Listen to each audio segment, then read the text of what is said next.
It is an ancient Chinese therapy, and it is growing in popularity amongst pet owners. They're turning to this as a means of curing the aches and pains and other ailments of pets. And this is Sue Foster. Sue's come in today with her corgi, Jack. Jack is 14 years of age. He's not very well in many ways.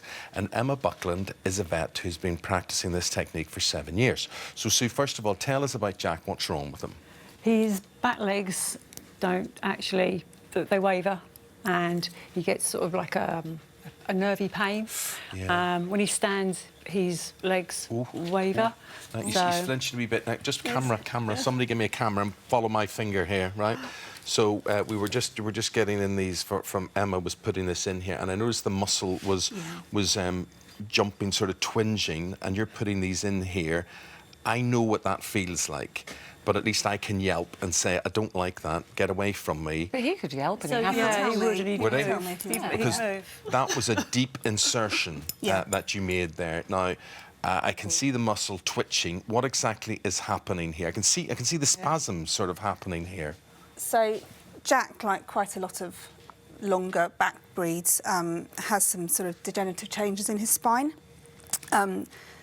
Corgis, basset hounds, things like dachshunds, they're like a little bit like a badly designed bridge, and there's just too far in between the supports.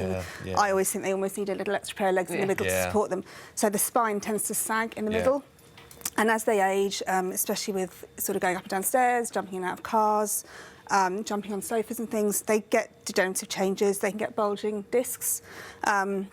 And that's what Jack has, and that's what we're using acupuncture for. There is quite a lot of spasming happening here. So although he is very, very chilled, could you explain to me, you're hitting a nerve quite literally? Well, it's the muscle. Well, yes, we're hitting nerves in the muscle where he has. So where dogs with this kind of longer backs tend to get problems, it's just at the junction behind the rib cage.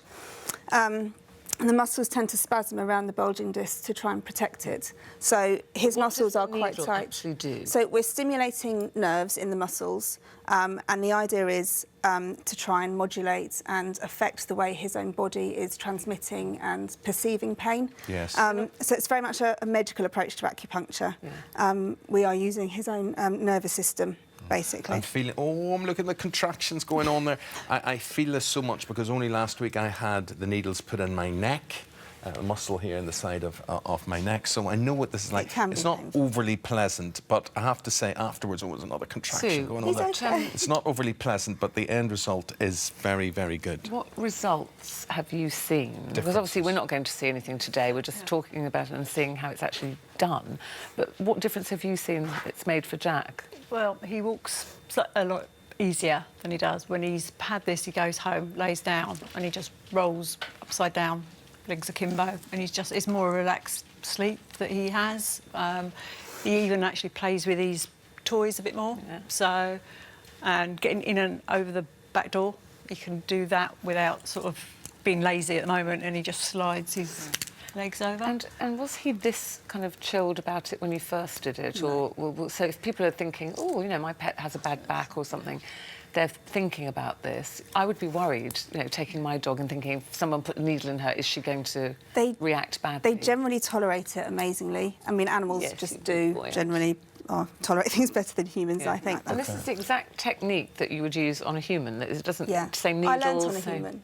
We weren't allowed, you're not allowed, we can't needle dogs, it's not ethical to needle them unnecessarily, so we learnt on humans, so I know what this feels like. And how long will his treatment be? So they will say in about 20 minutes. I'm going to attach him to a machine that's going to send an electric current. So this is interesting. So this is pulsing it up a bit. Yeah, we speed it up a bit here. So we're putting a charge into these needles here. Has he had so this he has this most, unless he's really sore, then I don't, but usually he does. But basically, we're going to turn the needles into little pairs of electrodes and send a current through. He hasn't so far, and we're on, so we're fine. Right. So will he feel anything dramatically different there? No, there's a little bit of a sort of buzzing sensation almost at the higher frequencies and a bit of a tapping at the lower. Listen, Jack, we can see. It's a pity we haven't got a camera over this side, but the muscles contracting in and out here, which is working it very, very well. Thank you guys very much indeed. We will do that. Emma, Sue, and most of all, Jack. Appreciate it. Very, very interesting.